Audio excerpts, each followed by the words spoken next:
히브리서 11장 21절 말씀입니다. 신약성경 365페이지 히브리서 11장 21절. 우리 한 목소리 함께 읽겠습니다. 시작.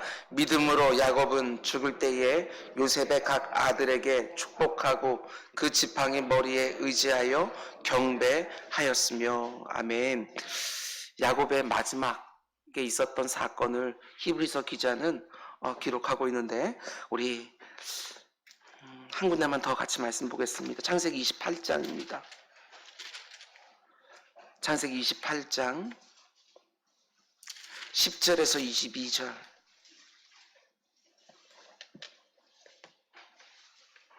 우리 방송실에서는 준비가 안 돼 있을 텐데 우리 성경을 다 펴서 창세기 28장 10절에서 22절까지, 말씀 좀 길지만 우리 한 절씩 우리 교독하도록 하겠습니다.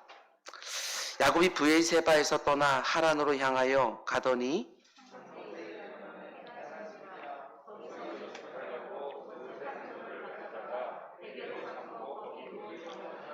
꿈에 본즉 사닥다리가 땅 위에 서 있는데 그 꼭대기가 하늘에 닿았고, 또 본즉 하나님의 사자들이 그 위에서 오르락내리락 하고,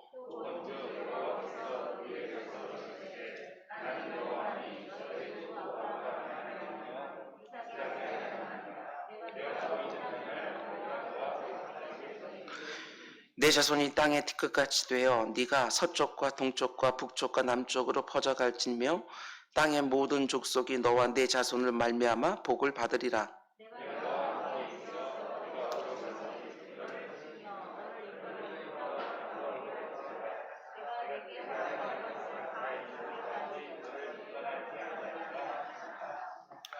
야곱이 잠이 깨어 이르되 여호와께서 과연 여기 계시거늘 내가 알지 못하였도다.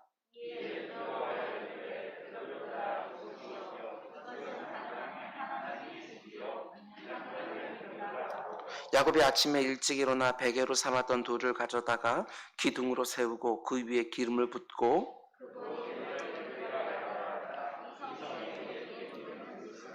야곱이 서원하여 이르되 하나님이 나와 함께 계셔서 내가 가는 이 길에서 나를 지키시고 먹을 떡과 입을 옷을 주어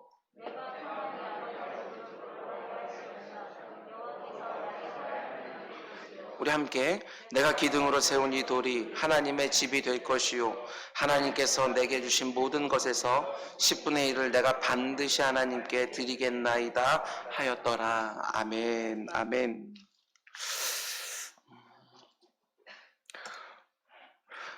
먼저 여러분들에게 부탁의 말씀을 하나 드릴 게 있습니다. 지난주 신방을 가면서 제가 필리핀에 있는 은자 승리교회와 우리 은자교회가 지난 4년 정도 굉장히 사모하면서 들어가서 복음 전하기를 원했던 옆에 있는 1,500가구가 되어지는 마을이 하나 있습니다. 근데 그 마을에 있는 오피서하고 제가 이제 그거 상황을 좀 물어보려고 메신저로 전화를 해보았더니 거기서 지금 상황이 많이 좀 심각을 합니다. 그래서 여러분들, 우리나라는 좀 점점 이렇게 정리가 돼가고 있지만 지금 필리핀에서는 마을과 마을이 다 봉쇄가 되어 있는 상태고, 대중교통이라고 말할 수 있는 찌푸니가 운행이 금지되어 있습니다. 그리고 여러분들 잘 보시는 것처럼 우리 트라이스클, 오토바이도 운행이 안 됩니다. 그래서 모든 교통수단은 그냥 걸어서만 간다고. 그래서 제가 거기 한번 어떻게든 가서 방문하고 싶다 했더니 오지 말라고, 여행 자체가 되질 않는다고 얘기를 하더라고요. 거기 있는 그 오피서에게 공식적으로 좀 요청을 받았습니다. 거기에 있는 분들은 대부분 다 마닐라에 가서 일을 해서 주급을 받아서 거기 있는 아이들 밥도 먹고 학교도 보내고 뭐 이렇게 사는 분들인데, 거긴 주급을 받지 못하면 당장 먹을 게 없는 동네입니다. 그런데 지역과 지역이 봉쇄가 되니까 마닐라로 갈 수도 없고, 마닐라도 봉쇄되어 있고 일을 할 수가 없습니다. 그러다 보니까 무엇을 어떻게 도와줄 수 있느냐라고 물어보았더니 다른 거 하나도 없고 두 가지, 어른들이, 부모들이 먹을 수 있는 쌀과 그 다음에 아이들이 먹을 수 있는 우유가 없다. 가장 기본적인 것이죠. 우리처럼 일상을 논할 수 있는 게 아니고 생존을 말하고 있었습니다.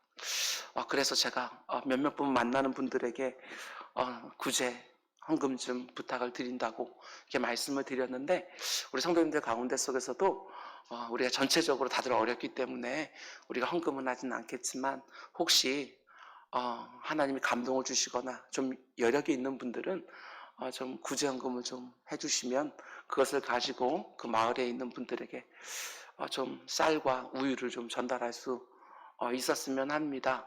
정부에서 모든 길은 막아 놓았지만 대책은 아무것도 마련해 주지 않아서 아무것도 지금 공급받지 못하고 있는 상황이라고 저에게 사진들과 영상들을 보내왔습니다. 여러분 가운데 혹시 하나님께서 주시는 감동이 있으시면 함께, 어느 예배라도 좋으니까 함께 해주시기를 부탁을 드립니다. 우리 잠시 기도하겠습니다. 사랑해 주님 감사합니다.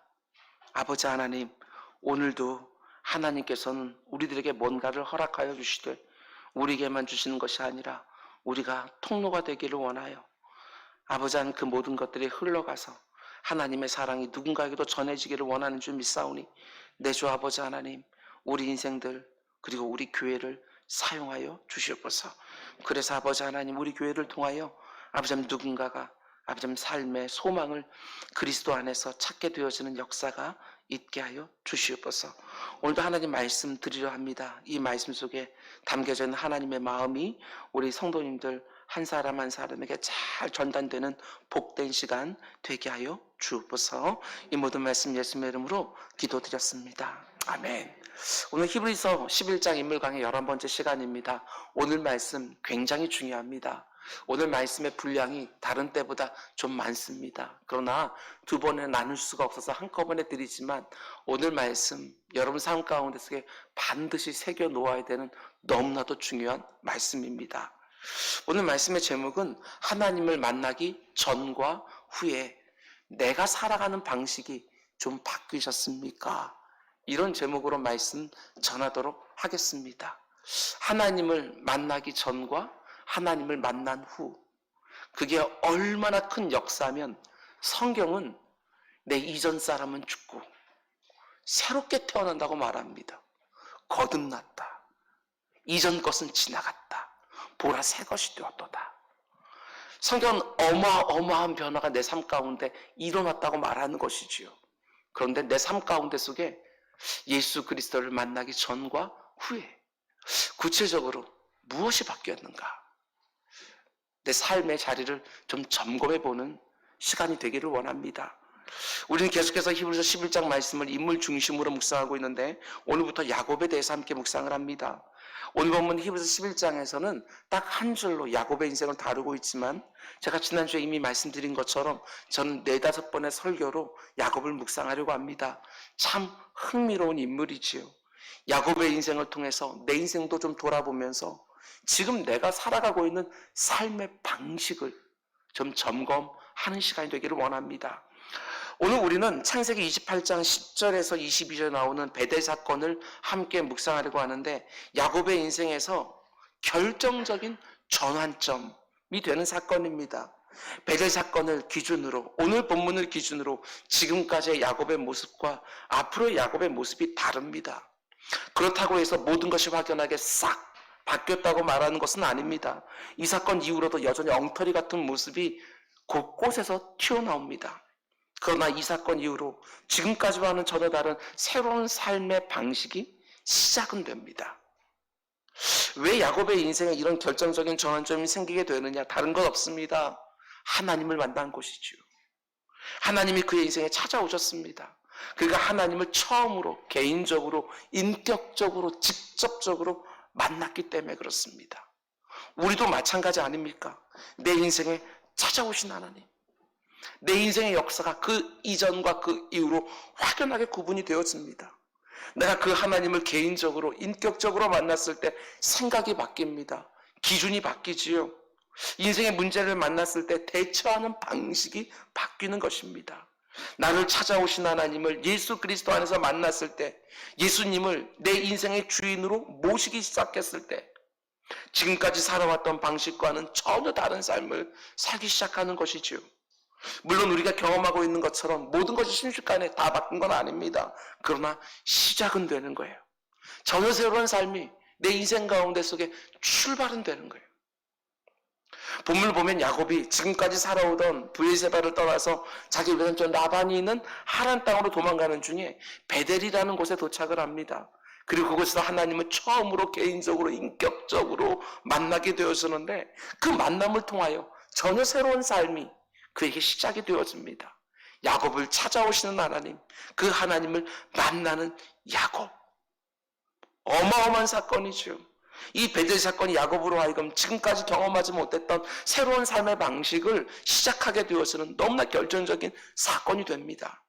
저와 여러분도 마찬가지입니다. 내가 하나님을 정말 믿는 사람이라면, 예수 그리스도 안에서 정말 하나님을 개인적으로 인격적으로 만난 사람이 맞다면, 내가 성도라면, 내가 그리스도인이라면 나에게도 이런 전환점이 분명히 있었습니다. 내가 인지하든 인지하지 못하든 야곱과 똑같은 인생의 전환점이 시작되었어요. 만약 그 지점이 없었다고 한다면 우리는 내가 참 성도인가? 라고 다시 한번 물어야 됩니다. 신학적으로 말하면 하나님이 내 인생 한순간에 나를 찾아오셨을 때 그때 내 인생이 중생한 것이지요. 거듭난 거예요. 다시 태어났습니다. 예수 그리스도 안에서 새로운 출발이 시작된 거예요. 물론 그렇다고 한순간에 모든 것이 확 바뀐 것은 아닙니다. 여전히 엉터리 같은 모습 나도 알고 내 옆에 있는 사람들도 알고 하나님도 아십니다. 그러나 중요한 것은 중생으로 시작된 전혀 다른 삶의 방식이 출발했다는 것입니다. 그리고 지금은 성화의 과정 중에 있는 것이죠. 우리가 지난 시간에 함께 보았던 것처럼 야곱은 장자에게 주어지는 축복 기도를 받기 위해 아버지 이삭을 속였습니다. 장자에게 주어지는 모든 축복을 다 가로채는데 성공을 했습니다. 근데 중요한 것은 그런 방식으로 하나님의 복을 취하는 것은 절대로 하나님의 뜻이 아니었다는 것이죠. 하나님의 축복의 언약이 어머니 뱃속에 있을 때부터 이미 자기에게 향해 있었음에도 불구하고 하나님의 때와 하나님의 방법을 끝까지 신뢰하지 못했습니다. 자신의 때와 자신의 방법으로 하나님의 복을 스스로 취해버렸습니다. 그리고 그 대가가 어떻게 되어집니까? 집에서 도망치게 되는 것이지요. 어디로 도망갑니까? 어머니 리브가의 제안에 따라 자기 외삼촌 라반이 살고 있는 하란 땅 닷단 아람으로 도망을 칩니다. 야곱이 자기 아버지를 속이고 장자에게 주어지는 하나님의 축복을 자기 방식으로 가로챘습니다. 근데 지금 상황은 어떻습니까? 복받은 사람처럼 보이지 않고 너무나 박복한 사람으로 보이는 것입니다. 오히려 자기 형 에서가 아버지 집에 그대로 남아서 장자로서 아버지의 모든 소유를 받아서 누리는 것처럼 보입니다. 야곱은 오직 지팡이 하나만 딸랑 들고 정말 아무것도 없이 함께 동행하는 사람 하나 없이 지금 하란 땅으로 도망치고 있는 것이지요. 모든 것이 다 꼬여버렸습니다. 자신의 예상과는 너무나 다른 상황이 벌어지고 만 것이지요. 그런데 지금 야곱이 찾아가고 있는 하란 땅이 지금까지 살아오던 부모의 집 브에사바에서 얼마나 되는 거리냐? 무려 900km가 넘는 거리입니다. 남한 끝에서 북한 끝까지 그 정도 되는 거리입니다. 그 당시 교통시설로 보게 되었으면 무려 한 달은 좋게 걸리는 먼 거리지요. 근데 그 먼 여행길을 출발해서 한 이틀, 3일쯤 되었을 때 오늘 본문의 배경이 되어지는 베델이라는 장소에 도착을 합니다. 근데 이 땅을 나중에는 베델이라고 부르게 되지만 오늘 본문에서 이 땅을 맨 처음에 뭐라고 부르느냐? 11절 말씀 보면 그저 한 곳에 이르러서는 이렇게 부르는 거예요. 그러니까 야곱이 의도적으로 그곳을 찾아간 것이 아닙니다. 그냥 하란 땅으로 가는 길에 날이 저물어 쉬게 둔 곳이 바로 베델입니다. 야곱이 의도적으로 그걸 찾아간 것이 아니라 어딘지도 모르는 곳에 지금 야곱이 머물고 있는 것이지요. 그런데 바로 이곳이 야곱의 인생을 완전히 바꿔놓는 결정적인 장소가 된다는 점입니다. 자신이 의도하지도 않았고 예상하지도 않았지만 의외의 장소, 의외의 시간에서 하나님을 만나요. 우리 가운데도 이런 분들 얼마나 많은지 몰라요. 의외의 장소, 의외의 시간에 나를 찾아오신 하나님을 만나요. 여러분, 이게 바로 우리 기독교가 말하는 가장 큰 기적입니다. 이게 바로 한 인생이 경험할 수 있는 가장 큰 기적이에요. 나를 찾아오시는 하나님과 인격적으로 만나는, 이게 바로 진짜 기적이지요.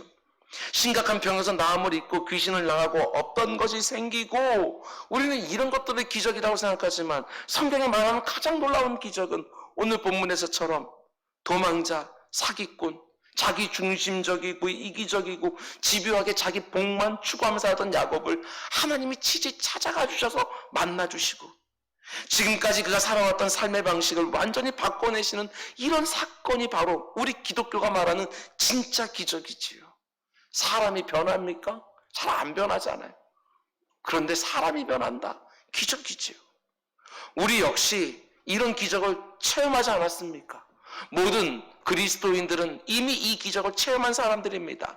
나 같은 사람이 예수 믿는 사람이 되었다는 것이 바로 내 인생에 일어난 최고의 기적이지요. 나 같은 사람에게 하나님이 찾아오셨어요. 근데 놀라운 게 무엇입니까? 그 하나님이 믿어지는 거예요. 나를 찾아오신 하나님을 향한 믿음이 생기게 되어진 거예요. 이게 기적이지요. 야곱의 인생은 베델에서 하나님을 만난 뒤에 너무나 큰 변화를 가져오게 되는 걸 보게 되어집니다. 그가 이전까지 살아왔던 삶의 방식과는 전혀 다른 삶의 방식을 경험하기 시작합니다. 그게 어떤 새로운 삶의 방식이 생겼는지 오늘 이 시간에 5가지 정도 함께 살펴볼 겁니다. 내게도 이런 새로운 삶의 방식이 시작되었는지 점검하면서 혹 부족한 부분이 발견되었으면 내 삶의 방식을 다시 한번 교정하는 복된 시간이 되기를 주님의 이름으로 축원드립니다. 우리가 먼저 생각해 보려고 하는 것은 야곱이 베델에서 자신을 찾아오신 하나님 만난 뒤에 사람들 사이에 생긴 문제를 풀어가는 전혀 새로운 방식을 이곳에서 배우게 된다는 점입니다. 사람들과 갈등이 생겼을 때 이제는 하나님을 찾기 시작하는 거예요. 우리 정말 그렇지 않습니까? 여러분들이 지금 경험하고 있는 모든 문제 보면 관계들 속에서 문제가 거의 대부분입니다. 재정적인 문제들 보게 되었으면 그건 역시도 관계적인 문제일 때가 너무나도 많이 있습니다. 야곱의 인생을 보면 계속 다른 사람들과 갈등을 빚어요. 야곱이 가는 곳마다 다른 사람들과 갈등하고 경쟁하고 싸우지요. 형 에서와 갈등하고 아버지 이삭과 갈등하고 하란 땅 바단 아람에 가서는 외삼촌 라반과 갈등을 벌이고, 나중에 우리가 보겠지만 자기 아들들이 디나의 강간 사건으로 마을 사람들을 도륙한 사건 때문에 이웃들과도 싸우게 되어집니다. 때로는 자기 자신 때문에, 때로는 본의 아니게 끊임없이 사람들과 갈등이 생기고 끊임없이 경쟁하고 끊임없이 싸워요. 그런데 사람들과의 문제를 풀어내는 전혀 새로운 방식을 바로 이 베델에서 배우게 되지요. 그 방식이 무엇입니까? 사람과 사람 사이에 생긴 문제를 사람과 풀기 전에 먼저 하나님과의 만남에서 풀게 되어지는 전혀 새로운 방법을 취득하게 되어지는 거예요. 우리 그리스도인들은 이렇게 하는 사람들이에요. 물론 야곱이 지금 베델에서 경험한 일 때문에 이제부터는 다른 사람과 전 싸우지 않게 되었다, 그런 말 아니에요. 계속해서 갈등이 있고 싸움이 있어요. 그러나 이 베델 사건 이후에는 다른 사람들과 문제가 생기면 여지없이 하나님께 나아가요. 그래서 이 베델 체험이 그게 너무나도 소중한 거예요. 물론 우리가 다른 사람들과 문제가 생겼을 때 그 사람하고 먼저 해결하고 그 다음에 하나님께 나아갈 때도 분명히 있습니다. 예수님 마태복음 5장에서 말씀해 주시지요. 예물을 제단 앞에 두고 먼저 가서 형제와 화목하고 먼저 그 후에 와서 하나님께 예물을 드려라. 예수님 말씀처럼 우리가 때로는 사람들과 직접 문제를 풀고 나서 그 다음에 하나님께 나와야 하는 순간들이 틀림없이 있어요. 그러나 우리가 살아가면서 사람과 사람 사이에 일어나는 모든 갈등과 싸움을, 그리고 그 안에 있는 모든 불편함과 고통을 풀어내는 전혀 새로운 방식이 있는데, 그게 뭐냐?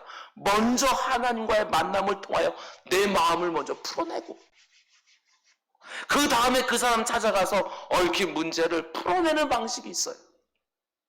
예수의 말씀도 마찬가지입니다. 먼저 하나님 앞에서 내 마음을 풀고 그리고 나서 그 사람과 관계를 풀면 하나님이 이미 그 마음 확 열어놓은 것들을 우리는 경험할 때가 너무너무 많이 있어요. 야곱의 인생도 마찬가지 아닙니까? 지금 야곱이 자기 형의 축복을 가로채서 그 형이 두려워서 도망가고 있잖아요. 집을 나간 거예요. 야곱이 무려 20년 동안 집으로 돌아오지 못한 이유도 그 형이 두렵기 때문에 아닙니까? 20년 만에 집으로 돌아올 때 그는 여전히 두려웠어요. 형하고 관계에 생긴 문제 때문에. 결국 어떻게 합니까? 또 하나의 야곱의 인생 가운데 결정적인 순간이 있지요. 야복강가에서의 기도가 있었던 것이지요. 자기 형 에서를 다시 만나기 바로 직전에 하나님을 먼저 만납니다. 야복강가에서 하나님과 마치 씨름하듯이 밤새도록 간절히 기도하고 난 다음에 자기 형 에서와 극적으로 화해를 하죠. 에서를 딱 만났을 때 자기 형 에서의 마음이 확 하고 풀어져 있는 것을 보게 되었습니다. 문제는 사람과 사람 사이에 있는데 사람과 사람 사이에 있는 문제를 하나님의 관계에서 먼저 풀어내는 전혀 새로운 방식. 여러분 굉장히 중요합니다. 제가 생각할 때 우리 부모님 세대 때 신앙인들은 사람들끼리 서로들끼리는 너무너무 안 풀고 하나님과만 풀려고 그랬어요. 서로 싸우는 사람이 이 사람은 여기서 기도하고 저 사람은 저기 기도하는데 서로는 안 풀어요. 그런데 요즘 우리들의 모습 보면 너무 서로만 풀려고 해요. 너무 서로만 풀려고 해요. 각자가 하나님 앞에 나가서 먼저 하나님 앞에 풀어내고 그 풀려진 마음으로 서로 풀게 되어지면 눈 녹듯이 싹 풀릴 텐데 서로만 풀려고 하니까 오히려 갈등이 문제가 더 심각해질 때가 한두 번이 아니에요. 하나님 앞에서 먼저 풀어야 인생의 문제들이 제대로 풀리는 방식이 우리에게 주어져 있습니다. 우리에게 주어져 있어요. 인생에게 생긴 문제들을 하나님 앞에서 먼저 풀고 현장으로 나아갔을 때 하나님이 열어놓은 것을 경험하는 새로운 방식이 우리들에게는 있다는 사실이에요. 사람들과의 관계만의 갈등이 아니라 내 인생에 있는 모든 문제들을 하나님 앞에 나아가서 먼저 아뢰고 현장에 나아가서 하나님의 역사를 경험하는 새로운 방식이 우리 그리스도인들에게는 이미 있다고요. 요즘 어떤 문제 가운데 있습니까? 이 새로운 방식 여러분 다시 배우셔야 됩니다. 하나님 앞에 나아가서 먼저 해결하고 그러면 현장에 나아가서 하나님의 역사를 보는 이 기쁨이 우리 모두에게 있기를 주님의 이름으로 축원드립니다.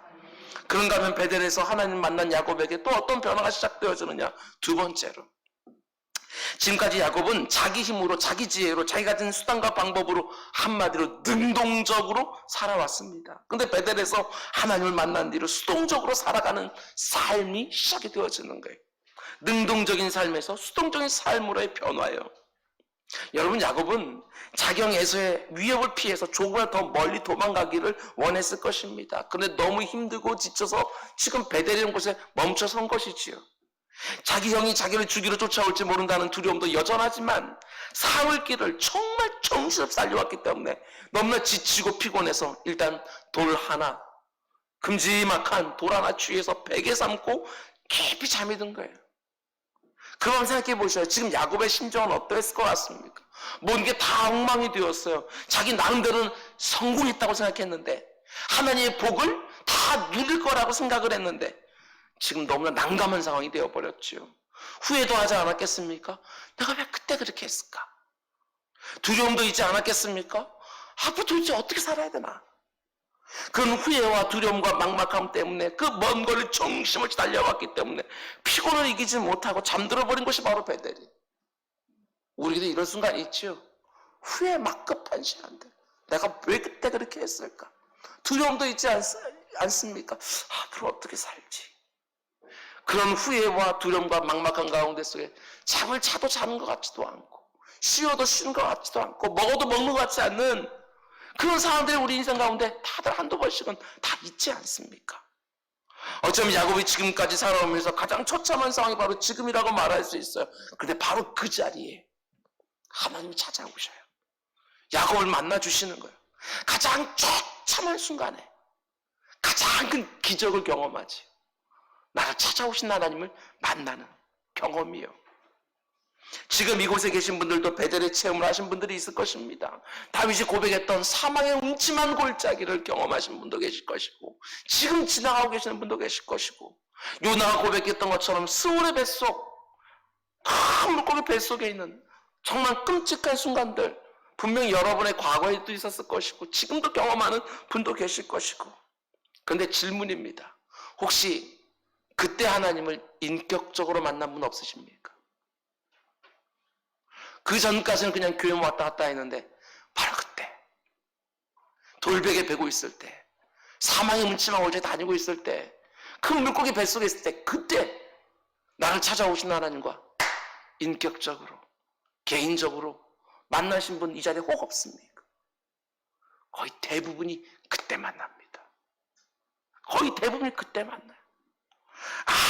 아무것도 의지할 것이 없는 그 자리, 모든 게 다 깨어진 것 같은 스스로에 대해서 환멸감이 드는 그 순간, 인생의 패배와 상처와 후회가 처절하게 찾아오는 그 자리에 하나님은 찾아오시고 우리는 그 찾아오신 하나님을 그때 만나요.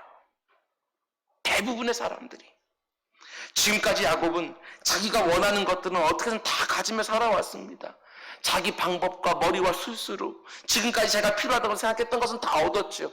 아니, 그 귀한 장자권은 딸랑 팥죽 한 그릇에 얻었으니, 어머니의 도움으로 아버지의 장남을 위한 축복도 차남으로 취했으니. 그런데 지금 야곱은 완전히 무방비 상태. 자기를 보호할 것이 아무것도 없습니다.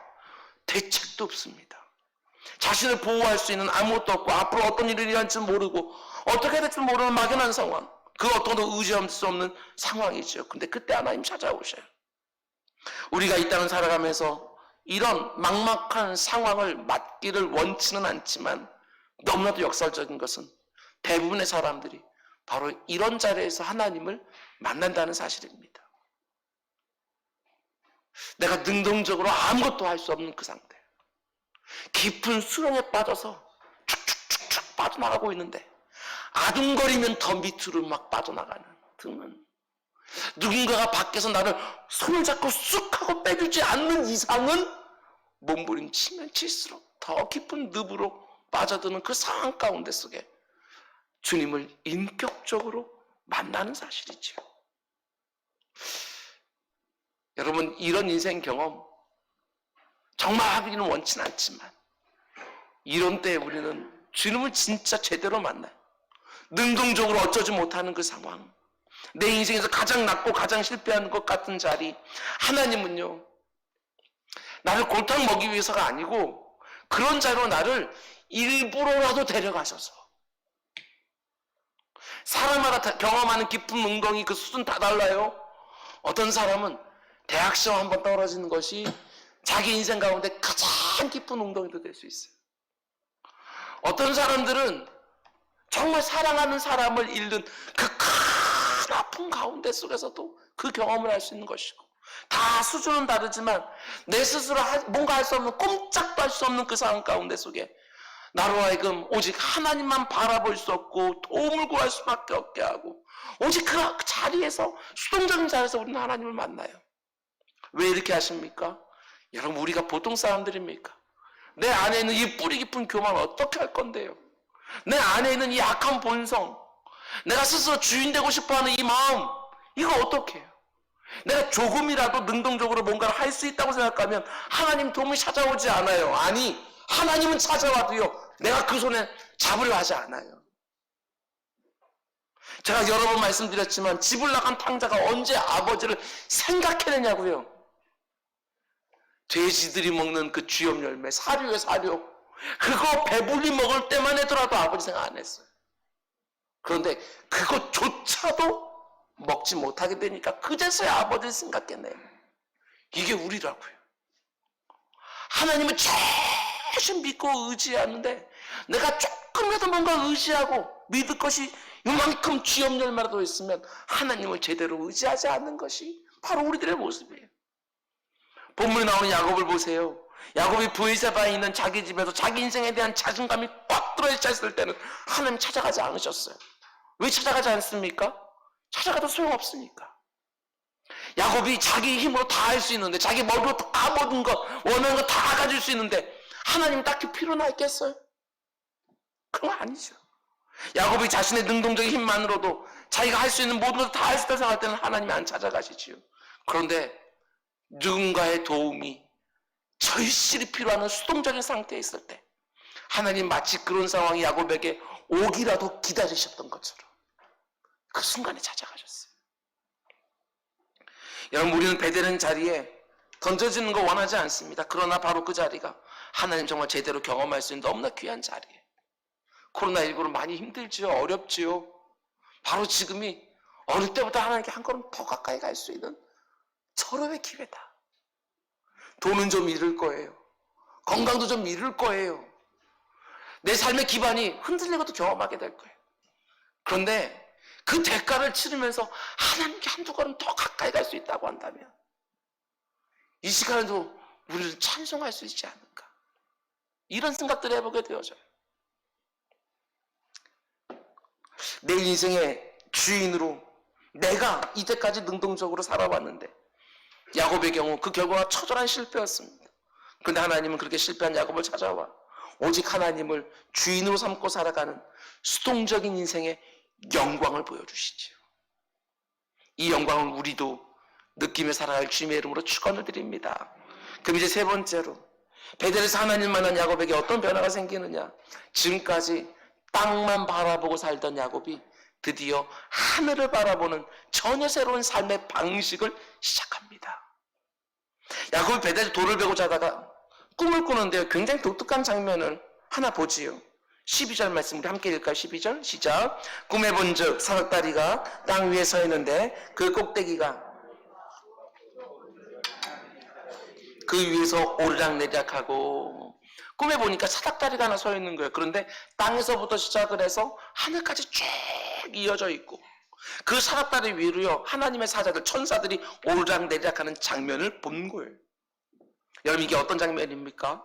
하늘과 땅이 사닥다리를 통해서 서로 연결되어 있는 거예요. 땅에서 하늘로, 하늘에서 땅으로 오르락내리락.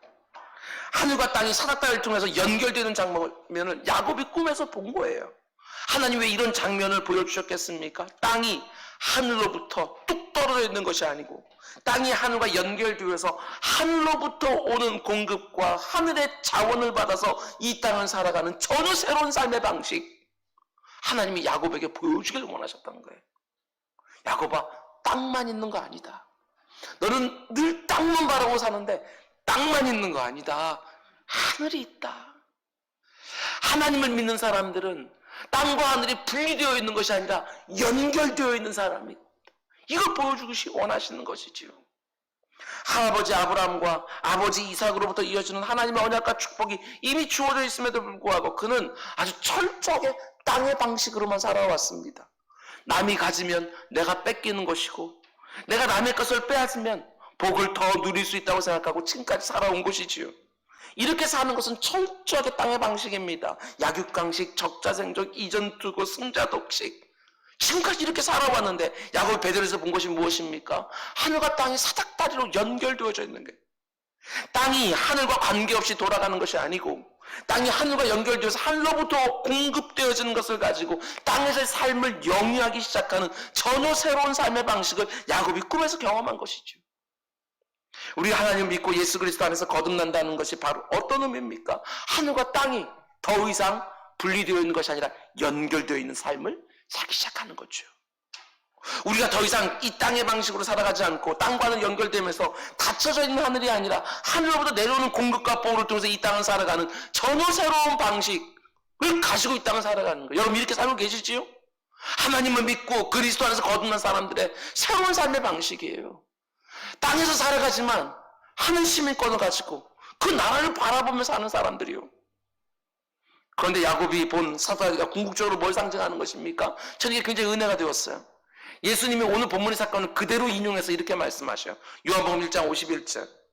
진실로 진실로 너에게 이르노니 하늘이 열리고 하나님의 사자들이 인자 위에 오르락내리락 하는 것을 보리라 하시니라. 하늘이 열리고요, 하나님 사자들이 이 땅으로 오르락내리락 하게 되어졌는데 어디 위에서 그렇게 한다고요? 인자 위에서. 예수 그리스도가 하늘과 땅을 잇는 사닥다리. 오직 나로 말미암지 않고는 아버지께로 올 자가 없느니라. 오직 예수 그리스도를 통해서만 하늘과 땅이 연결되어지는 거예요. 예수 그리스도가 나의 구주로 여러분 영접하셨습니까? 예수 그리스도를 나의 구주로 영접한 사람은 하늘이 있어요. 땅과 하늘이 연결되어져 있다고요. 땅만 바라보고 살지 마시라고요. 이게 전부가 아니에요. 이거는 잠시예요. 영원히 있다고요. 우리는 그 영원한 나라를 가기 위해서 잠시 나그네로 사는 것이고 본향으로 들어가는 거예요. 본향으로. 이것이 없으면 어떻게 우리가 그리스도인이라고 말할 수 있겠어요? 우리 그리스도인들은 지금 내 눈앞에 있는 땅만 바라보고 사는 사람들이 아니지요. 우리 그리스도인은 예수를 통하여 열린 하늘문을 보고서 사는 사람들이에요. 땅에서 얻게 되는 자원만 의지해 사는 사람들은 아니에요. 하나님께서 하늘문을 열어서 공급해 준다는 게 뭔지를 경험하며 사는 사람들이지요. 내 인생이 지금 아무리 밑바닥을 경험하고 있다 할지라도 절대로 잊지 마시기 바랍니다. 내게는 열려진 하늘이 있다. 나에게는 예수 그리스도를 통하여 열려진 하늘이 있다는 사실을 분명히 고백하면서 내 앞에 있는 모든 위기와 결핍을 이겨내면서 그날까지 가까이 가는 것이지요.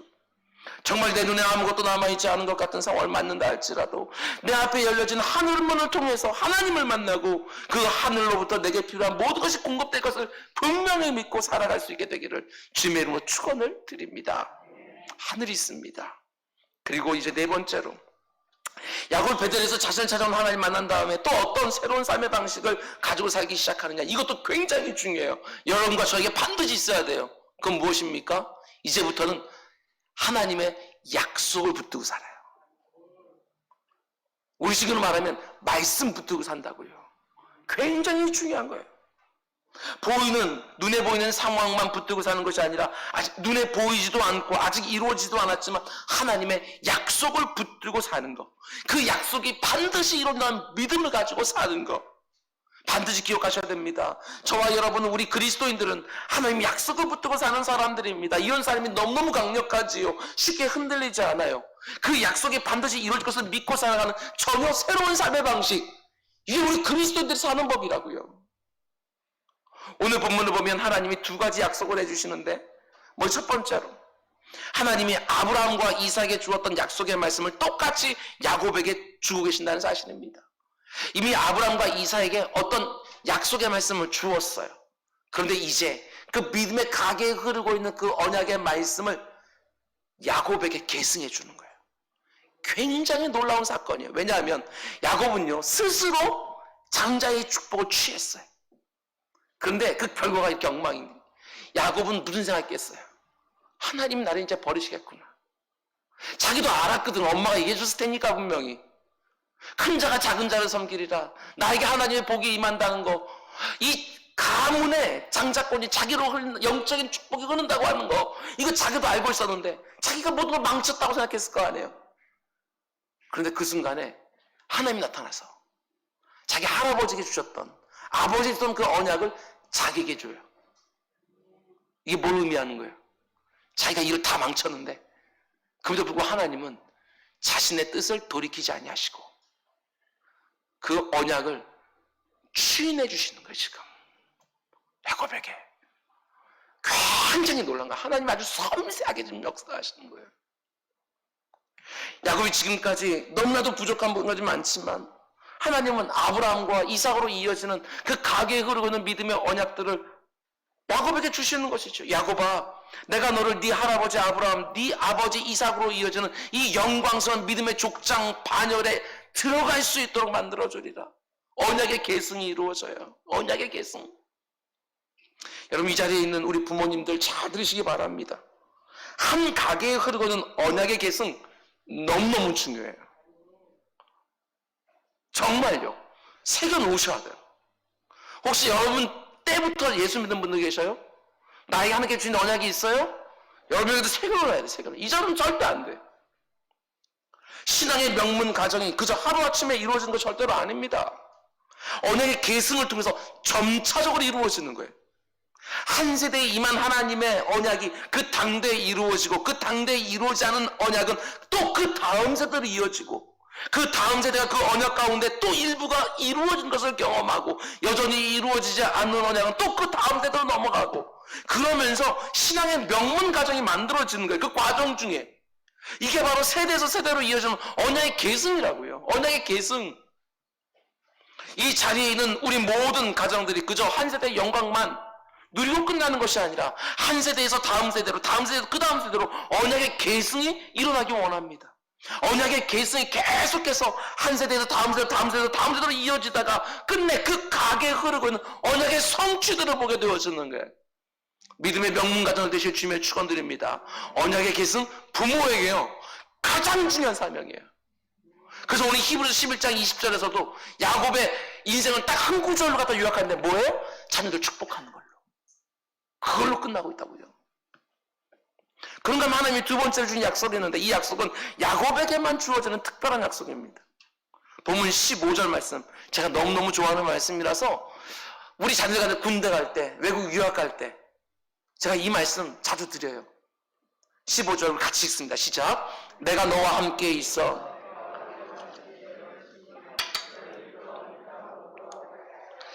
내가 내게 허락한 것을 다 이룰까지 너를 떠나지 아니하리라 하신지라. 여러분, 우리가 믿는 하나님이 이렇게 놀라운 분이라는 것을 기억하시기 바랍니다. 믿음의 선진들에게 줬던 언약을 야곱에게 그대로 계승해 줄 뿐만 아니라 지금 야곱이 처해 있는 상황들을 보면서 지금 꼭 필요한 말씀을 또 주시는 거예요. 이렇게 말할 수 있어요.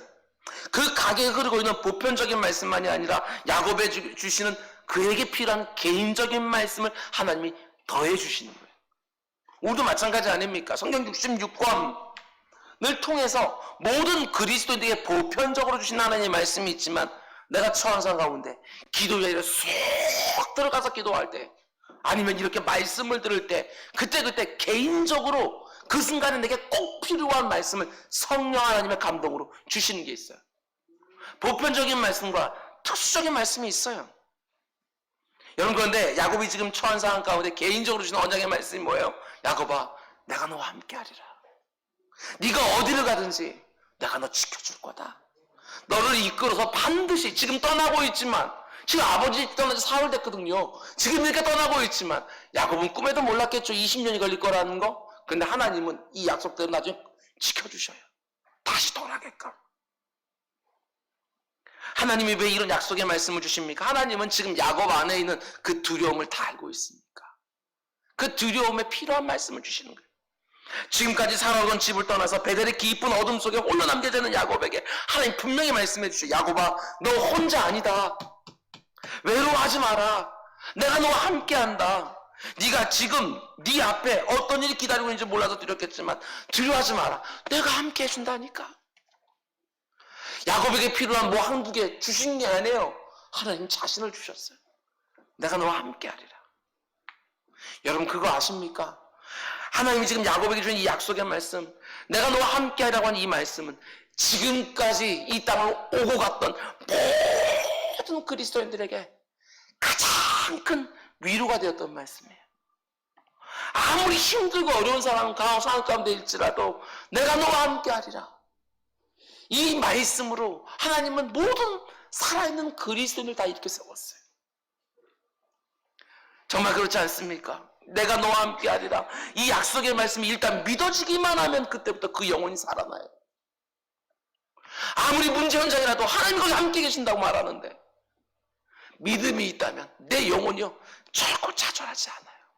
절망하지 않는다고요. 성부 하나님이 자신의 아들 성자 하나님을 이 땅에 보내시면서 친히 이름을 하나 가르쳐줘요. 마태복음 1장 23절 보라, 처녀가 잉태하여 아들을 낳을 것이요 그 이름은 임마누엘이라 하리라 하셨으니 이를 번역한 즉 하나님이 우리와 함께 계시다. 임마누엘, 이게 우리 주님의 이름입니다. 하나님이 우리와 함께 계신다. 뿐만 아니라 예수님이 이 땅에 오실 때 임마누엘로 우리와 함께 계신다는 걸 보여주셨는데, 그럼 예수님이 이 땅에서 부활하시고 승천하신 다음에는 더 이상 우리와 함께 계시지 않는 것입니까? 아니요, 그렇지 않습니다. 예수님이 이 땅을 떠나실 때 마지막으로 이런 약속을 또 주셔요. 마태복음 마지막 장 28장 20절 내가 세상 끝날까지 너희와 항상 함께 있으리라. 저는 이게 너무너무 은혜가 되었어요. 이번에 나 처음 보는 것 같이 느껴지는 너무너무 새롭게 은혜가 되었어요. 마태복음 1장부터 28장까지 있는데 1장 맨 앞에서 임마누엘, 내가 너희와 함께 있으리라. 그리고 만 끝나는 28장 우리 지금 떠나시면서 내가 너희와 항상 함께 있으리라. 항상입니다. 항상. 지금이 예외가 아니라는 거예요. 2020년 4월이 예외가 아니라는 거예요. 항상. 여러분, 이 약속의 말씀 믿으십니까? 정말 믿으시면 아무리 내 인생에 어마어마한 고통의 순간이 찾아올지라도 좌절하지 마세요. 절망하지 마시라고요. 우리 그리스도인들은 나와 함께 하고 계시는 주님을 늘 만나는 사람들이에요. 임마누엘로 지금도 능히 승리하는 우리 모두가 될 수 있게 주님의 이름으로 축원드립니다. 그럼 이제 마지막 5번째로, 베델에서 하나님을 만난 야곱에게 어떤 변화가 일어나기 시작합니까? 오늘 설교의 가장 중요한 부분입니다. 이제 드디어 야곱에게 하나님이 나의 하나님이 되십니다. 할아버지 아브라함의 하나님, 아버지 이삭의 하나님이 아니라 이제 드디어 야곱의 하나님, 나의 하나님이 됩니다. 보면 15절 말씀 다시 보세요. 내가 너와 함께 있어 네가 어딜 가든지 너를 지키며 너를 이끌어 이 땅으로 돌아오게 할지니라. 내가 네게 허락한 것을 다 이루기까지 너를 떠나지 아니하리라. 한글 성경으로 보게 되어지면 이 구절의 묘미를 제대로 살리지 못해요. 영어 성경이 그래도 원어 성경을 가장 좀 잘 번역해 놓았는데, NIV 영어 성경 보더라도 보여주시겠습니까? 스크린? 여기 보면 인칭 대명사 좀 보세요.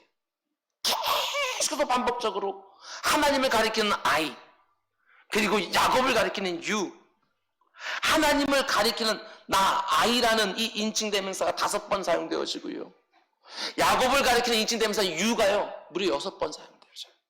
한 구절에서 야곱이, 하나님이 지금 야곱에게 말씀하시는데 계속해서 나와 너, 나와 너, 나와 너 반복적으로 말씀하시는 거예요. 이게 뭘 보여줍니까? 그 자리에는 할아버지 아브라함도 끼어드는 것이 아니고 아버지 이삭도 끼어드는 게 아니에요. 나하고 너예요. 하나님이 이제 야곱과의 관계를 아주 인격적이고 개인적인 관계로 좀 세워주고 계시는 거예요. 야곱이 지금까지 어떻게 하나님 만났지요? 할아버지 아브라함의 하나님을 만났고 아버지 이삭의 하나님을 만났어요. 그죠? 맨날 그 얘기 들었을 테니까. 그런데 오늘 그 하나님 드디어 야곱의 하나님, 나의 하나님이 되셔요. 이게 얼마나 감격적인 순간이에요. 우리 부모님들 다 마찬가지겠지만 저에게 3 자녀가 있습니다. 가은이, 필승이, 연승이. 모르겠어요. 지금 어떤 상황인지 모르겠지만 그들에게는 할아버지 하나님일 것이고 아버지 어머니 하나님일 것이고, 그런데 어느 순간 하나님이 인격적으로 딱 만나는 그 순간에 가은이 하나님, 필승이 하나님, 연승이 하나님이 되어져요. 이게 얼마나 놀라운 기적이에요. 부모님들 사모하셔야 돼요. 우리 자녀들이 그렇게 돼야죠. 하나님이 야곱에게 개인적인 인격적인 관계를 신이 세워줘요. 나와 너라고 하는 1인칭 단수와 2인칭 단수가 서로 딱 만나는, 인격과 인격이 딱 마주치는 야곱의 하나님을 선포해준 너무나 복된 현장이 바로 이 베델. 제가 이번 주에 요나서 강의를 하면서 말씀을 드렸지만 생각해 보셔요. 여러분이 언제 성경에 말하고 있는 하나님이 나의 하나님 되셨습니까? 잘 보면 내가 베델에서 돌베개 베고 자고 있을 때였습니다. 내가 사망의 음침한 골짜기에 다닐 때였습니다. 큰 물고기 뱃속에 들어가서 이젠 기도할 수밖에 없는, 그 어떤 것도 의지할 수 없는, 그때 내 힘으로, 내 능력으로, 내 지혜와 내 경험으로 아무것도 할 수 없는 그 순간, 그 자리에서 살려달라고, 도와달라고, 열어달라고, 하나님밖에 없다고, 공급해달라고 눈물 콧물 흘리며 부르짖을 때 나를 찾아오신 하나님을 만나는 것이죠. 개인적으로, 인격적으로. 그래서 나의 하나님이 되시죠. 여러분, 이런 인격적인 개인적인 만남이 나에게도 반드시 있어야 됩니다. 저 같은 목사가 말하는 저의 하나님 말고, 여러분의 부모님이 고백하는 그분들의 하나님 말고, 내 배우자가 말하는 내 배우자 하나님 말고, 내가 이 안에서 함께 신앙생활을 하는 다른 성도들의 하나님 말고, 나와 하나님이 인격과 인격으로 맞부닥치며 고백되어서는 나의 하나님을 반드시 체험하셔야 돼요. 아직까지도 그런 체험이 한 번도 없는 분들 계십니까? 하나님 계신다는 건 믿고 신앙생활도 하고 있지만 하나님과 딱 맞닥뜨려지는 분명한 체험이 없어서 막연하게 하나님을 생각하는 분이 계십니까? 그 상태에 그냥 머물러 있으시면 안 됩니다. 하나님을 개인적으로 만나는 체험, 하나님과 내가 인격과 인격으로 딱 맞닥뜨리는 그 체험이 반드시 있어야 돼요. 그러면 어떻게 그 하나님 개인적으로 체험할 수 있느냐? 그것은 오직 하나님께만 다가 있는 것이지요. 하나님이 내게 오수하시면 내가 그 하나님을 인격적으로 만날 수 있으니까. 그런데 하나님이 이런 약속을 우리에게 해주셨다는 것을 기억하셔야 됩니다. 예레미야서 29장 12절 13절, 너희가 내게 부르짖으며 내게 와서 기도하면 내가 너희의 기도를 들을 것이요, 너희가 온 마음으로 나를 구하면 나를 찾을 것이요 나를 만나니라.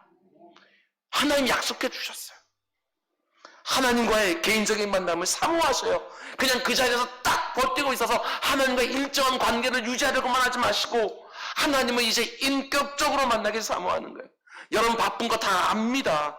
선포되는 말씀이 때때로 귀에 안 들어올 때도 있다는 건 제가 정말 잘 알고 있습니다. 그러나 새벽이 되었든 금식을 하든 뭘 하든지 간에 하나님을 온 마음으로 구해보래요.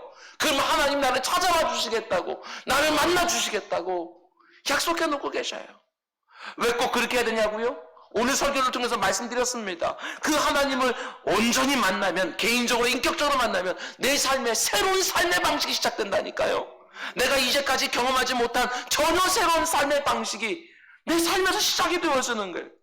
내가 이 땅을 어떻게 살아야 되는지, 내가 어떤 의미와 가치를 추구하며 살아야 되는지, 내가 어떤 힘을 의지해 살아야 되는지, 내 삶의 진정한 행복과 만족과 안전과 평안한 게 도대체 뭔지, 이게 다 하나님과의 개인적인 인격적인 관계 속에서 이루어지는 것이거든요. 하늘과 땅이 딱 연결되어서 그저 내 힘으로 사는 것이 아니라 하늘로부터 공급되는 걸 사는 삶이 무엇인지를 좀 체험해보면 살자고요. 인생의 모든 문제들을 그저 내가 맞부닥쳐서 내가 해결하는 방식으로부터 떠나서 하나님과 대면하는 자리에서 하나님 주신 지혜로, 하나님 주신 능력으로, 하나님 힘, 의지 가지고 문제 현장에 나가 하나님이 나와 함께 하시는구나, 이것들을 체험하면서 내 인생의 문제들 하나씩 해결해 나가는 전혀 새로운 삶의 방식, 이거예요. 여러분이 섬기는 바로 이 교회가 은좌, 은혜의 보좌입니다. 때를 따라 돕는 은혜를 만나는 곳이 바로 여기라고요. 바로 이곳에서 이 공동체에 속한 모든 분들이, 우리 어르신들부터 시작을 해서 유아부, 유치부, 아이들 하나하나 이르기까지 모든 영혼들이 개인적으로 하나님을 딱 마주쳐서 만나는 베델의 인격적인 그 체험들이 우리 모두에게 반드시 있기를 주님의 이름으로 축원드립니다. 기도하겠습니다. 사랑해 주님, 감사합니다. 아버지 하나님, 이렇게 아버지 하나님 정말 소란한 상황 가운데 속에서도 하나님께서 사랑하는 성도들을 구별하여 이 말씀 앞으로 인도해 주셨습니다. 일부는 이 현장에서, 또 일부는 또한 가족들과 함께 아버지 하나님 이렇게 서로 예배 말씀을 나누었습니다. 이 말씀이 역사하게 해주십시오. 5가지 전혀 새로운 삶의 방식, 이것들이 내게 흐트러지진 않았는지 다시 한번 점검하면서 삶의 새로운 방식들을 점검하며 다시 견고하게 세우는 우리 모두 되게 하여 주옵소서. 이 모든 말씀 예수님의 이름으로 기도드렸습니다. 아멘.